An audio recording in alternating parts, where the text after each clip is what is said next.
स्वागत है आपका आज की हमारी नई कहानी में।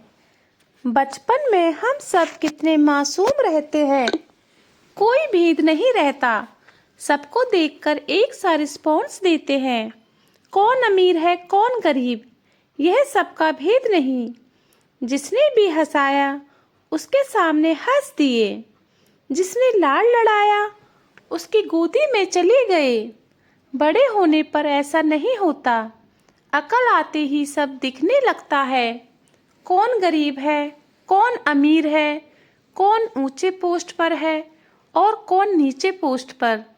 चाहकर भी आप किसी के साथ अच्छा चाहे तो कुछ ऐसा होता है जो आपको रोकते हैं आपके और दूसरों के अनुभव, आपकी दौड़, आपका काम, तो कभी आपकी मजबूरी। बुरे लोग कुछ ऐसे होते हैं, लेकिन उनके द्वारा किए गए काम का असर समाज के एक बड़े वर्ग पर पड़ता है। वो कहते हैं ना, गेहूं के साथ घुन भी पिसता है। मैं एक कंपनी के ऑफिस में काम करती हूँ। ऑफिस की बिल्डिंग में बहुत सारे दूसरे ऑफिस भी हैं। अभी कुछ दिन हुए थे मुझे ज्वाइन किए हुए। यह मेरा पहला जॉब ही है। इसके पहले भी काम करती थी, लेकिन वो इतने बड़े ऑफिस में नहीं था, एक छोटे से ऑफिस में था। मेरा ऑफिस 5वें माले पर है। जान ले तो अच्छी लिफ्ट है। ऑफिस में चाय पानी की भी अच्छी व्यवस्था है। 9 से 5 का जॉब है। ऑफिस में कुछ ज़्यादा काम भी नहीं है। सब कुछ अच्छा चल रहा है। लेकिन सब कुछ अच्छा होने के बाद भी कुछ ऐसा था जिसने मुझे सोचने पर मजबूर कर दिया। ऑफिस का पानी। जब भी पानी पीती मुझे कुछ विचार उठते। उनका कारण यह नहीं था कि पानी अच्छा नहीं था या वो अच्छी जगह से नहीं रखा था। पानी का अच्छा छोटा फिल्टर था जिसके ऊपर पानी के कैन उल्टी रखी जाती थी। मुझे उस कैन को देखकर विचार आते थे। वो पानी की कैन एक बुजुर्ग करीब 55 साल के हमारे ऑफिस में लाते थे। पानी की कैन उठा कर लाना और बिल्डिंग के सभी फ्लोर के सभी ऑफिस में देना उनका काम था। वो दुबले पतले, वो बुजुर्ग पसीने में लथपथ रहते। आंखें हमेशा नीचे सीढ़ियों पर रहती। आंखें ऐसी जैसे अब दुनिया को देखना ही नहीं है। मैंने उन्हें कभी किसी से बात करते हुए कभी भी नहीं देखा है।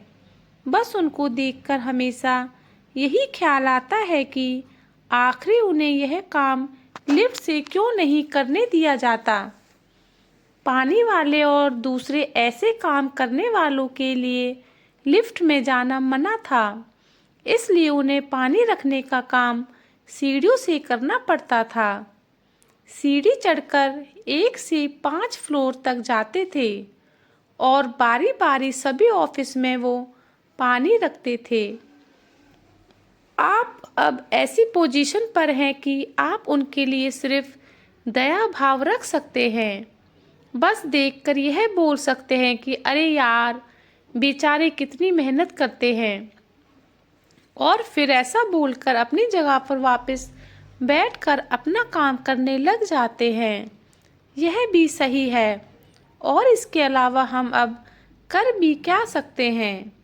एक दिन नीचे जब पानी के लिए ऊपर आ रहे थे, तब मैं वहाँ खड़ी थी। मैंने देखा मैन लिफ्ट में नहीं है, तो मैंने उन्हें कहा कि आप लिफ्ट में आ जाओ। पहले तो वो माने नहीं, फिर मैंने थोड़ी देर उन्हें मनाया, कहा कि मेरा नाम ले लेना, आप आ जाओ। यह पहली बार था जब मैंने उन्हें बोलते देखा, वरना हम सब ने तो उन्हें गूंगा ही बना दिया था, और बोले भी तो डर से बोले। उन्होंने कहा कि मैडम, आप जानती नहीं, किसी ने देखा तो बहुत डांट पड़ेगी, शायद नौकरी भी चली जाएगी। लिफ्ट में वो ऐसे खड़े थे जैसे कि कोई चोरी कर रहे हो। उनकी मजबूरी, बेचैनी और डर देखकर शायद समाज के कुछ वर्ग को अच्छा भी लगता होगा, क्योंकि डरा हुआ इंसान तो छोटा बना रहेगा और वो बड़े किसी को छोटा बनाकर ही बनते हैं। मुझे उन्हें देखकर उनके प्रति सहानुभूति आई और फिर दूसरा विचार यह आया कि भगवान कभी ऐसी मजबूरी में किसी को ना फंसाए। हम सब इसी बात को धन्यवाद देते हैं कि चलो, हमें भगवान ने ऐसा नहीं बनाया और जिन्हें बनाया है उन्हें देखकर आगे बढ़ते हैं।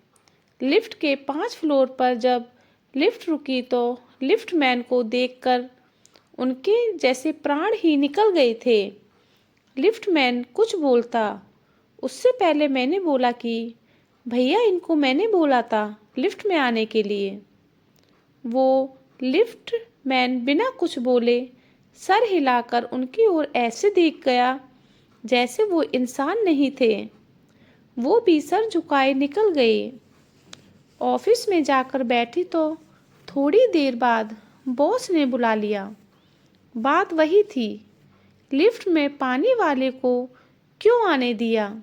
ये सवाल मेरे ऑफिसर का था, मेरे सीनियर का था। मुझे बोला कि आप यहाँ के रूल मत तोड़िए, इस बिल्डिंग में और भी ऑफिस हैं, सभी को वही लिफ्ट यूज़ करना है।